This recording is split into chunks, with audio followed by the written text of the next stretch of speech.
En esta recta final de Cultura.eus tenemos que visitar a Juan Aguirre de Eusko Ikaskuntza, que quincenalmente nos visita aquí en Radio Euskadi para hablar de nuestra cultura y muchos temas relacionados con ese ámbito. Juan, arratsaldeon. Arratsaldeon, Galder. Bueno, como siempre, un placer tenerte aquí.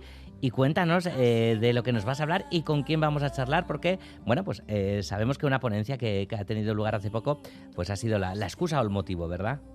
Pues sí, verás, el pasado sábado en Pamplona, gente del mundo de la cultura, de la educación y de la creación del ámbito vasco de Navarra se reunió para hablar sobre lengua y cultura. Respondieron a una convocatoria de Eusko Ikaskuntza y de Euskara Bidea, y de lo que se trataba era de explorar conjuntamente qué políticas lingüísticas y culturales se necesitarían para garantizar el plurilingüismo y la interculturalidad, la transmisión del euskera y de la cultura vasca en una comunidad como la Navarra, que, bueno, como todos sabemos, posee unas particularidades socioculturales muy señaladas. Y efectivamente la ponencia inaugural estuvo a cargo de nuestra invitada de hoy, que es Irache Retolaza, miembro de la asociación Emagin para el fomento del pensamiento crítico feminista y de Udako Euskal Unibertsitatea. De modo que saludamos a Irache. Arratsaldeon, Irache. Arratsaldeon. Arratsaldeon, Irache, bienvenida a Radio Euskadi, a Cultura.eus. Eskerrik asko. Irache, el programa que acabo de presentar esquemáticamente se inscribía dentro de un largo programa de actuación que viene desarrollando desde hace algunos años Eusko Ikaskuntza junto con Euskara Bidea, el Instituto Navarro del Euskera del Gobierno Foral. De lo que se trata, estas dos instituciones lo que tratan es de explicar un poco, formarse en el fomento del diálogo, la escucha, la búsqueda de puntos de encuentro en un territorio que, bueno, algo he anticipado también, es todo un laboratorio para el estudio de la diversidad cultural con pluralidad de sentimientos identitarios y además con una inmigración creciente. Irache, aunque es una pregunta que nos podría ocupar el ratito que tenemos ya solo esta, pero bueno, esquemáticamente quizá debamos empezar dibujando a grandes rasgos esta realidad, la realidad navarra, ¿te parece? Sí, comenzaremos por ahí, dicho en rasgos muy generales, ¿no? Es las características demográficas de la sociedad navarra son cambiantes y muy dinámicas, ¿no? Como has comentado, y sobre todo la base principal son los procesos migratorios, que también son dinámicos, y en consecuencia hay muchas más comunidades con diversas culturas, con diversas lenguas, y además también van cambiando esas comunidades en diferentes zonas, pero también otra realidad demográfica que tiene consecuencias también culturales es el envejecimiento de la población, que también, como en otros territorios en Navarra, ha sido creciente en el siglo XXI, a comienzos del siglo XXI, y en lo que cuando nosotros hemos estado y nosotras hemos estado reflexionando sobre las políticas lingüísticas y culturales, y normalmente estos sectores de la población, tanto las comunidades migrantes y los sujetos que migran, y también la población envejecida, no son sujetos que se tienen en cuenta la mayoría de las veces en las políticas lingüísticas y en las políticas culturales. Y en un futuro son dos sectores de la población que vamos a tener que atender todas nosotras que andamos en cultura y en lengua. Y en lo que es la evolución de la lengua vasca, sí es cierto que se aprecia un aumento del conocimiento de la lengua vasca, pero sobre todo es un aumento más significativo en la zona mixta, que ha sido un aumento que ha ido paulatinamente ininterrumpidamente creciendo, y en las otras zonas, en la zona no vascófona, se ha incrementado algo, pero mínimamente, y en la zona vascófona pues se ha mantenido más o menos estable, y eso sería un poco en rasgos generales el cuadro de la situación navarra.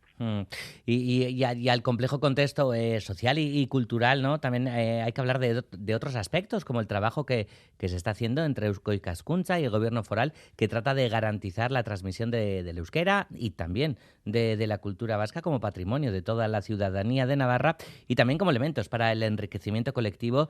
Y esto conviene subrayarlo, supongo, ¿no, Irache? Porque las lenguas y las culturas no tienen por qué rivalizar o competir, se van completando, pero de vez en cuando pues parece que todavía hay que recordarlo, ¿no? Sí, eso es así, ¿eh? Y es cierto que además tanto las políticas culturales y las políticas lingüísticas pueden ayudar a ir en una línea o en otra. Pueden crear más rivalidad o pueden crear más complementariedad entre las comunidades lingüísticas y culturales. Y es por eso que es muy importante repensar todas las políticas culturales y lingüísticas desde una perspectiva de la interculturalidad, del plurilingüismo y de esa convivencia y complementariedad, ¿no? Y es ahí donde se ubica este foro. Uh-huh. Y bueno, tú en tu ponencia del pasado sábado hablabas de las políticas culturales y de las políticas lingüísticas. Sabemos que el concepto de cultura abarca muchas más cosas que lo que es propiamente la lengua, y también la lengua, claro, no es únicamente un vehículo de cultura, es también mucho más. ¿Qué puede aportar esta comparación, este contraste entre una y otra?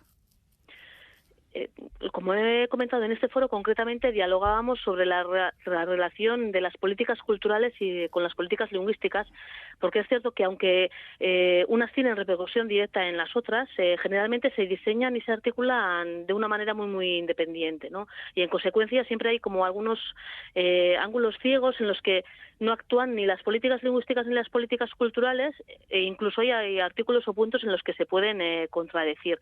Y nos parecía muy necesario hacer un análisis de ambas líneas políticas, ¿no? De las culturales y de las lingüísticas, porque normalmente tanto desde los movimientos sociales como de los institucionales, no únicamente desde las posiciones que pueden ser de políticas culturales más institucionales, sino también desde las prácticas de los movimientos sociales que pueden articularse a favor de la cultura vasca o a favor de la lengua vasca, muchas veces son como líneas paralelas que confluyen pocas veces, ¿no? Hay sectores que se articulan en torno a la lengua vasca y hay sectores que se articulan en torno a la cultura vasca, y ahí muchas veces hay poco diálogo.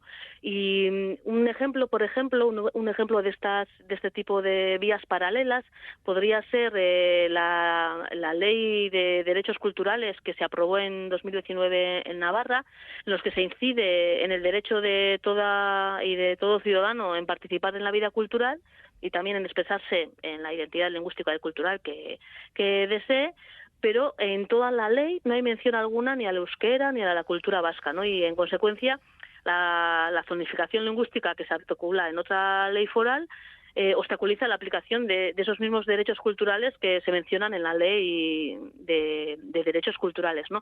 Y esta realidad, ¿no?, de vías paralelas que a veces no dialogan e incluso que no se han puesto nunca en una mesa a compararse, era un diálogo que queríamos comenzar para poder incidir realmente en las dos vías desde una manera, y desde esa visión también de plurilingüismo interculturalidad, ¿no? Claro, y hablando ahora de leyes, derechos y demás, y en cuanto a los planes, que tú también conoces bien el plan estratégico del euskera del gobierno Navarra, que lo has analizado, destacando cuáles son sus fortalezas y sus debilidades, ¿cuáles destacarías? El plan propone unas medidas que, en mi opinión, son muy eficaces, que son medidas, ¿no?, que igual implementarlas es más difícil, pero como plan, como estrategia, para mí tiene medidas muy eficaces, como puede ser incorporar criterios lingüísticos en programas del plan cultural o promover una mínima presencia suficiente del euskera, ¿no?, en las actividades subvencionadas en el ámbito de la cultura, pero es verdad que cabe destacar que esos criterios sí inciden en una mínima presencia del euskera, pero no de la cultura vasca, ¿no? O hay como así algunas apreciaciones que se deberían mejorar. Y por otra parte, lo más destacable es que está una estrategia que está dirigida a adoptar medidas para garantizar la creación y el consumo cultural en lengua vasca, ¿no? Pero es cierto que, como hemos mencionado mencionado anteriormente, esta es una competencia que está en manos del Departamento de Cultura. Entonces es una medida estratégica muy eficaz y muy importante, pero una de las grandes debilidades son estas, ¿no? Que la falta de competencia en algunos campos en los que quiere incidir el plan, que pueden ser cultura o educación, que no está en manos de los agentes que han creado y han articulado este plan, o por otra parte la falta de recursos, ¿no? Que también suele ser un problema para llevar a cabo planes, ¿no? Y bueno, al fin y al cabo, tú te presentaste tu ponencia el otro día, el sábado, hablando el título era tal, políticas lingüísticas y culturales, ¿dónde confluyen, dónde se obstaculizan mutuamente? Bien, pues ¿cuál sería la respuesta, más o menos, Irache? ¿Cuál sería, por tanto, el resumen de lo que nos has contado? Sí, confluyen en unos puntos que son muy importantes y muy interesantes, que es en la conservación del patrimonio cultural local, que aunque en algunas notas no se especifica qué es lo local, pero es importante que se incida en valorarlo, en valorar la experiencia estética y cultural, en valorar la educación cultural y en el reconocimiento de la situación precaria y vulnerable de la creación en lengua vasca, ¿no? Esos son puntos en los que confluyen y en cambio se obstaculizan o en el que el plan cultural y el currículum educativo no denominan ni definen en ningún momento la cultura vasca, sí la cultura local, pero no la cultura vasca como tal. Al referirse al patrimonio local no se hace mención expresa ni al patrimonio en euskera, ni tanto en el currículum educativo como en el plan cultural. Al referirse al patrimonio local tampoco se hace referencia al territorio del euskera ni a Euskal Herria y por lo tanto no se hace referencia a esa identidad o a esas identidades culturales, ¿no? Porque pueden ser varias.